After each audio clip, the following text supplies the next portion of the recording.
Socioeconomic status refers to the social standing or class of an individual or group. It is typically measured by a combination of education, income, and occupation. Socioeconomic status is one of the most critical determinants of health, so it's no surprise that individuals classified as socioeconomically disadvantaged have poorer health outcomes than other Australians, particularly those classified in higher socioeconomic groups. The evident relationship between socioeconomic status and health has been designated its own term, the social gradient of health. The social gradient of health refers to the idea that the more educated and wealthy you are, the better overall health you have, which is evident both in Australia and around the world. This gradient exists because people with higher socioeconomic status can afford better housing and healthcare, and have better access to a range of health-benefiting activities and pursuits. Individuals with higher socioeconomic status are also statistically better equipped to make informed health decisions and better behavioral choices, which aid in lowering their risk of lifestyle diseases, as shown with those who were socioeconomically disadvantaged in 2011 to 12 had smoking rates around 23%, twice that of the highest socioeconomic group at 10%.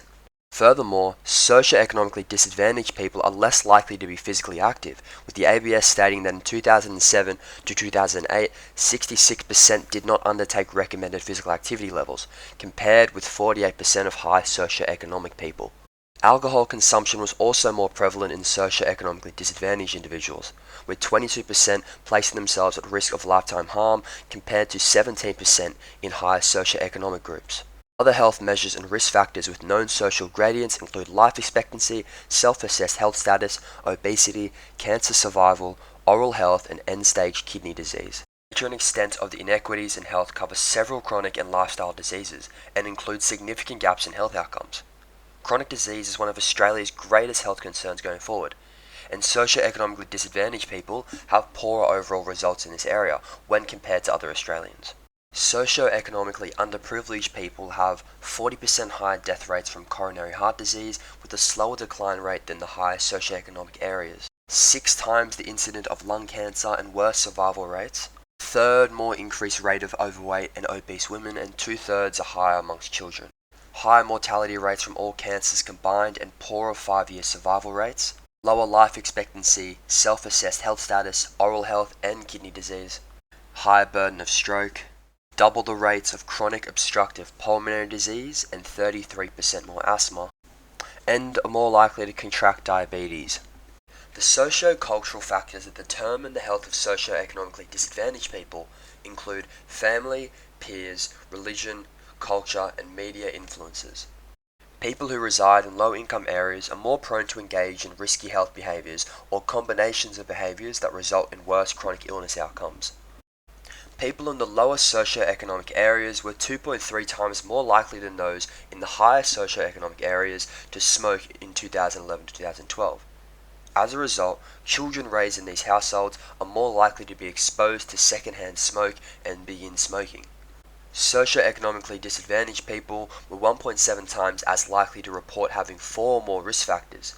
These include being overweight or obese, which also influences the child brought up in these homes, as parents decide what the children eat and teach bad habits.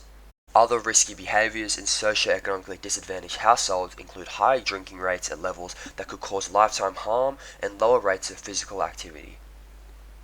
Socioeconomic factors are related to levels of education, employment, and income.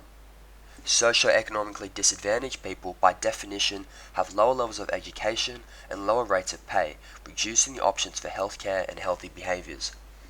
Figure 1.1 displays socioeconomically disadvantaged individuals are statistically perform worse in school, as illustrated through the Program of International Studies Assessment Science results, with disadvantaged students having the lower score of 450 compared to advantaged students having the higher score of 575.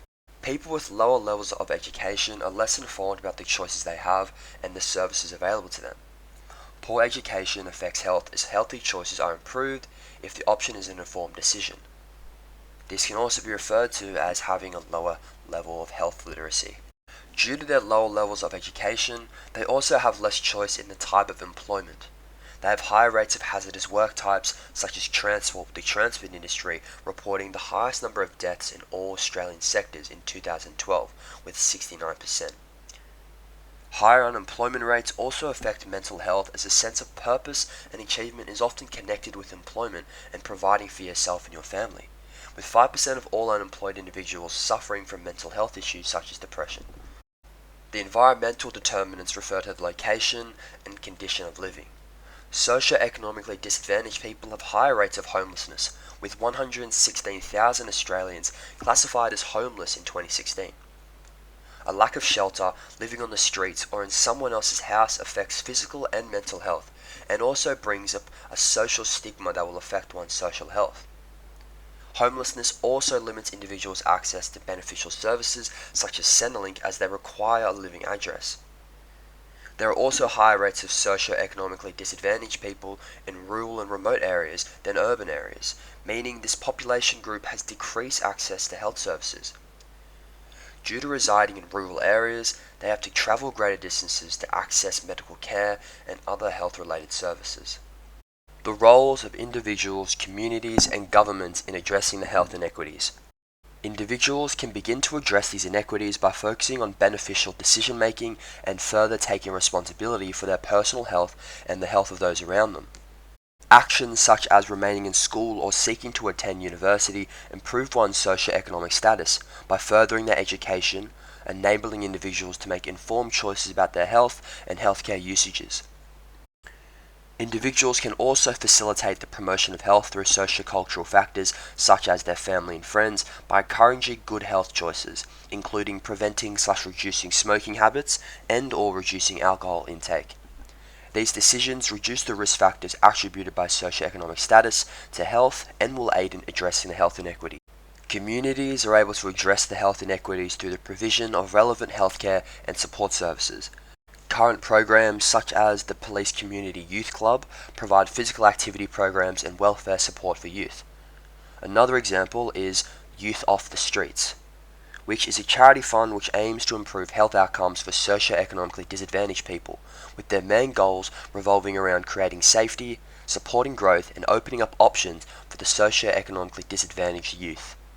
Finally, the Australian government addresses this inequity by supporting many community programs and providing funding for free or reduced cost healthcare. The most obvious service is Medicare, introduced in 1984.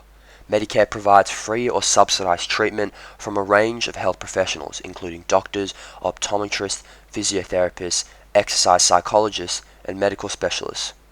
Medicare funds hospitals, medical services, and pharmaceuticals. This includes free public patient care in hospitals, rebates for professional health services found in the Medicare benefit schedule, and subsidized medicine through the pharmaceutical benefit scheme. The goal of these schemes and arrangements is to provide all Australians adequate and affordable healthcare, irrespective of their socio-economic status. These schemes are further supported by social welfare payments, for example unemployment benefits, and government initiatives such as Centrelink, with smaller costs to those who have particular income support payments. Individuals, communities, and governments need to work collaboratively to provide an intersectoral approach to the health of socio-economically disadvantaged people. Intersectoral collaboration is the best approach to the health inequities in this group, as they are present throughout every area of Australia. Although, regardless of that factor, individuals, communities, and governments addressing the health inequality has significantly benefited the socio-economically disadvantaged.